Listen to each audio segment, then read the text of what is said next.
గురుభ్యో నమః. శుక్రుడి నుండి మూడవ స్థానం. శుక్రుడి నుండి మూడవ స్థానం మీ జీవిత భాగస్వామి ప్రేమను ఎలా చూపిస్తారు? మన జాతకంలో శుక్రుడు వీనస్ ప్రేమ, వివాహము, సంబంధాలు మరియు భాగస్వామ్యానికి సహజ కారకుడు, అంటే న్యాచురల్ సిగ్నిఫికేటర్. ఇది పురుష జాతకంలో మాత్రమే కాదు, స్త్రీ జాతకాన్ని కూడా అంతే ముఖ్యం. అంటే మీ సంబంధాలను సరిగ్గా నడిపించుకోవడానికి శుక్రుడిని విశ్లేషించడం అవసరం. ఈరోజు మనం ఒక కొత్త అంశం గురించి తెలుసుకుందాం. అదే మన జన్మ శుక్రుడి నుండి మూడో స్థానం, అంటే మన నేటల్ చార్ట్లో దాన్ని విశ్లేషిద్దాం. మనకు తెలిసినట్టుగా మూడవ స్థానము సాధారణంగా మన ప్రయత్నము, అంకితాభావము, మన సోదరులు, మన ఇతరులతో ఎలా వ్యక్తపరచుకుంటామో, ఎలా సంబంధం పెట్టుకుంటామో చూపిస్తుంది. ఇది మన చుట్టూ ఉన్న వారితో మన సంభాషణ, మేధస్సు, సామర్థ్యాన్ని కూడా సూచిస్తుంది. మూడో భావం ధైర్యం మరియు మన కోసం నిలబడే సామర్థ్యంతో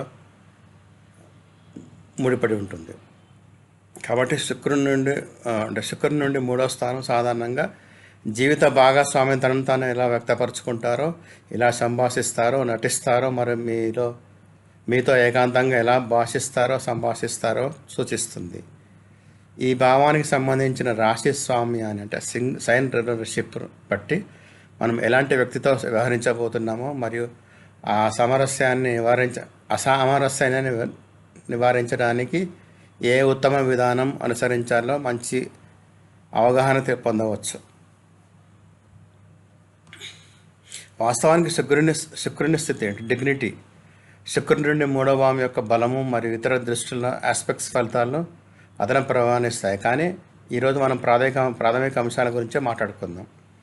మీ శుక్రుడు ఒక రాశిలో, అంటే ఫైర్ సైన్లో ఉంటే, అగ్నిరాశిలో ఉంటే, మీ శుక్రుడు అగ్నిరాశిలో ఉంటే మూడో స్థానం వాయుతత్వంలో ఉంటుంది.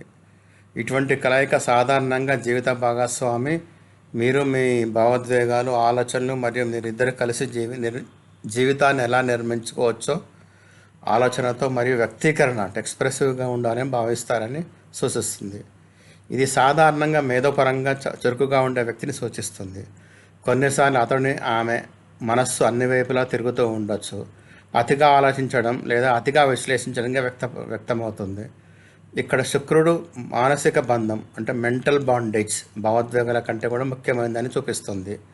కుటుంబము, వ్యాపారము, ప్రాజెక్టు మొదలైన వాటి విషయంలో వ్యక్తి మీతో కలిసి పనిచేయడానికి ఏదైనా సాధించాలని కోరుకుంటారని సూచిస్తుంది. శుక్రుడు భూరాశిలో ఉంటే, అంటే ఎర్త్ సైన్, భూమితత్వం. శుక్రుడు భూరాశిలో ఉంటే మూడవ స్థానం జలతత్వం అవుతుంది.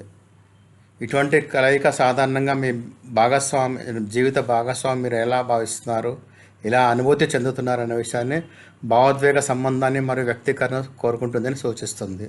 లేదా ఇలాంటి సంబంధాన్ని కోరుకునే వ్యక్తి మీరు కావచ్చు. సాధారణంగా జీవిత భాగస్వామి కలిసి సమయం గడపడాన్ని మానసికంగా మరియు భావోద్వేగపరంగా సన్నిహితంగా ఉండాలని ఆదరిస్తారు. చాలా సందర్భాల్లో ఇక్కడ శుక్రుడు మీకు పూర్వజన్మ సంబంధం ఉన్న వ్యక్తిగా వ్యక్తమవుతాడు. కొన్ని సందర్భాలలో జీవిత భాగస్వామి యొక్క జాతకంలో బలమైన జలతత్వ స్థానాలు ఉన్నట్టు మీరు గమనిస్తారు.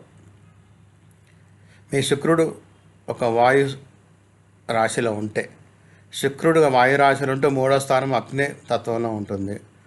ఇటువంటి కలయిక సాధారణంగా జీవిత భాగస్వామిని మీ జీవితంలో మరింత చురుకుగా ఉండడానికి ప్రోత్సహిస్తుంది.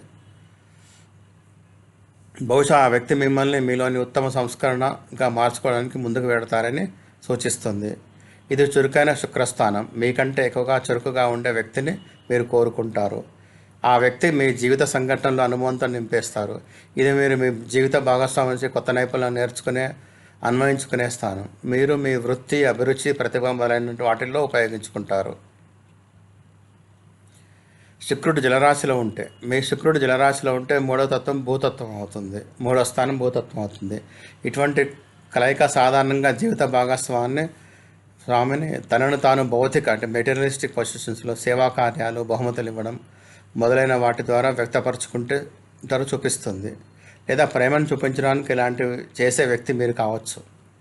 ఇక్కడ శుక్రుడు చాలా ఆచరణాత్మకంగా, ప్రాక్టికల్గా, తార్కికంగా జీవిత భాగస్వామి వ్యక్తమవుతాడు. ఇదే సమయంలో ఇది ఆర్థిక భద్రత మరియు స్థిరత్వాన్ని కూడా చూపిస్తుంది.